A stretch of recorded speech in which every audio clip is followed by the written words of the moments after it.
Hey guys, welcome back to Exploring Utah. Today we're going to be exploring the history of Park City and how it became what it is today. And as you can see, we got a photo right here of Old Town, and Old Town really connects the present Park City with the mining past, and it dates back to the 19th century, and we're going to get into it here.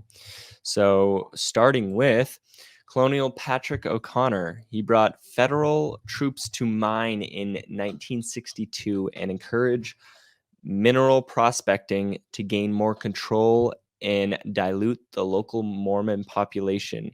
They found rich silver and lead deposits in Bonanza Flats. And here's a photo of Bonanza Flats. Yeah, at this time there was not that many people in Utah. The first people were the Mormon settlers. So this is Patrick O'Connor kind of coming in the mining craze is happening, and they went to the hills and started digging, and they first found lead deposits here right on Bonanza Flats, which is basically up behind Deer Valley and Park City. If you know the Guardsman's Pass, that little flat area up there, that is Bonanza Flats.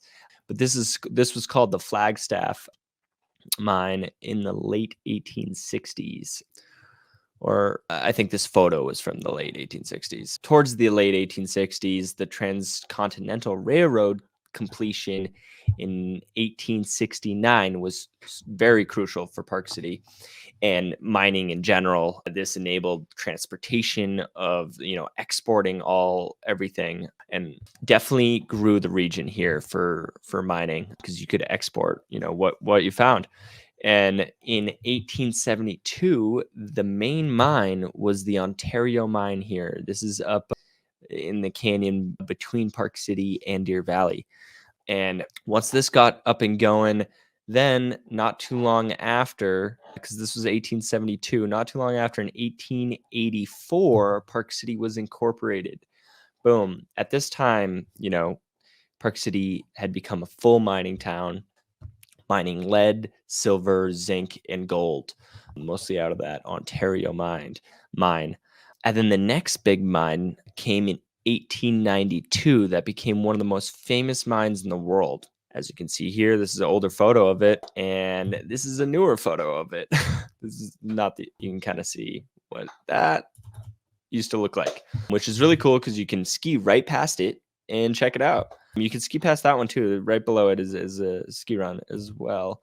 But yeah, this was at the time one of the most famous mines in the world, but steadily declining silver price and metal prices following World War I through the Great Depression and into World War II. Also, we were losing men to the war, getting drafted, and a lot less people were able to work the mines. By the 1950s, Park City had become a ghost town. There was no more mining. And that is when the new chapter started in Park City. In the late 60s, when we now know what is called Park City Mountain started. That's another cool photo of Old Town, which is really cool because you can can notice some old houses still standing. But yeah, so Treasure Mountain Inn started as Park City Mountain, right? They opened they had a federal loan from, the government of $1.25 million and other contributions totaling up to around 2 million were used for the building of this resort with a gondola shown right here and a chairlift and 2 J bars. J bars are like rope tows with like a little J that you put behind your back or your butt and tows you up the mountain. But a lift pass cost $3.50. Yeah, that'd be nice. But this brought life back into the town, and it definitely started to grow again as a ski town. But ski history in Park City did not start there. It started back in the 1930s when they threw together a jump at the base of Ecker Hill right here. And it wasn't really like skiing wasn't a thing to do. It was more like whoever was crazy enough to try and jump the furthest, and then everyone showed up to watch. So it was kind of just like a spectating event than something to do. And Alf Egan right here, this guy, He set the world record with a mind-boggling, like insane 247-foot jump at Ecker Hill right here. Boom, absolutely just sending it. But so that was done right at Ecker Hill. So this is really cool. And in 1946, things kind of got a lift literally at Deer Valley. They installed the first snow park, which is now known at Deer Valley as Deer Valley. It wasn't full resort, it was just a lift there. So yeah, that was really cool. So that's kind of like how skiing started really as like a spectator thing. Like everyone just wanted to watch someone just go yard. As as that photo looks, like you're going pretty big, which is really cool. But then Deer Valley opened here in 1981, and alongside the United States Film and Video Festival. This later evolved into what we now know as Sundance Film Festival. And that has been going on to this day. They took a few years off for during, yeah, a couple years ago, 2020. But when Park City and then Deer Valley opened, things started happening. It started becoming like a nice like ski town, right? Again, and it wasn't really a ghost town anymore, which was amazing. And then that kind of led up into the 2002 Winter Olympics. They came to Salt Lake, and most of it was hosted at Park City and Deer Valley. Deer Valley Resort hosted the slalom and freestyle skiing, and Park City Mountain Resort hosted the giant slalom and snowboarding halfpipe event. And the Utah Olympic Park had the bobsled, the luge, the skeleton, the ski jumping, and all that stuff. And the games were financially successful, with the organizing community having a surplus of $40 million at the conclusion of the games, far more than any other Olympics in history. And this surplus was used to create the Utah Athletic Foundation, which maintains and operates many of the remaining Olympic venues. Like if you go up to the UOP, there's also like a museum up there, which is amazing. It's like between Kimball Junction and Canyon's Base Village. It's up there. And if you want to go check out some more history of skiing in Park City and some like Olympic history, they have a lot there, which is amazing. But things like that are still being used today. This is another cool photo of the 2002 Salt Lake Olympics of the aerials right there. But yeah, the UOP, that's another, like all the infrastructure here remains useful. Like most all other Olympics are ghost towns, right? Like nothing is being used after it. That's why Utah is impressive, and how we've been able to keep everything going and use all the infrastructure.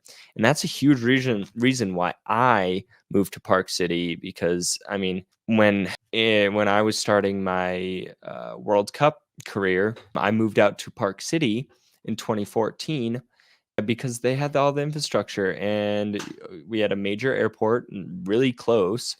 And I was a drive away from Tahoe, a drive away from Colorado, a drive away from Mammoth, a drive away from Montana, Idaho, you name it. You're so central in Utah. It's great. But yeah, they're talking about the Olympics coming back in 2034, and this right there, everything that I mentioned to you right then, is a huge proponent of having the Olympics come back because of how well it went in 2002. So 2034, we are right now the only bid.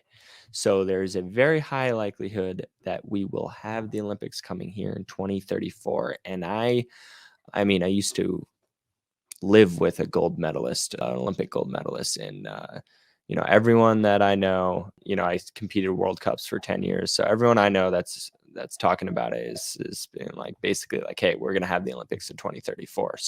But it's not official yet, but I'll make a video separate about that, about all of that. So look out for that too. And like, if I'm giving you good information here, like the video, subscribe if you want. Like I'll be coming out with more videos, kind of diving deeper into all this stuff. And I'm also a local realtor. So if you're ever looking to move here, I'd love to help you out buying or selling here. And if you just want, a vacation property, that's huge here too. To come and ski. Also, summers are amazing here. People, if you haven't been here in the summer, it's sometimes as good as the winter. Maybe not last winter, because last winter was crazy, but historically deep. But yeah, so anyways, getting back to Old Town, nowadays, this is like what you can see. This is like a normal site for Old Town, right? Around downtown Park City. And as you can see, these houses on the top left, you can see kind of like that, what do you call it? It's kind of like a tan colored house. That's like that's on your classic Old Town lot, right? And an Old Town lot is 25 feet by 75 feet. That's a standard Old Town lot. So you're going to be, if you want to be living downtown, you are going to be in a very vertical living situation, probably 3 or more levels with stairs. So you're going to have to be okay with stairs. And if you're building downtown too, there's a historic design district that is very strict on how you can remodel these old historic homes, right? So like I was saying earlier, like they want to leave the face of it looking the same. It has to be the same color, the same like outline and everything. And then you can build like an addition out the back to make it all brand new. But it's really nice because it gives it that like culture. It restores the culture, right? It keeps it looking like old town, and it has the character there of a mining town, and it still does.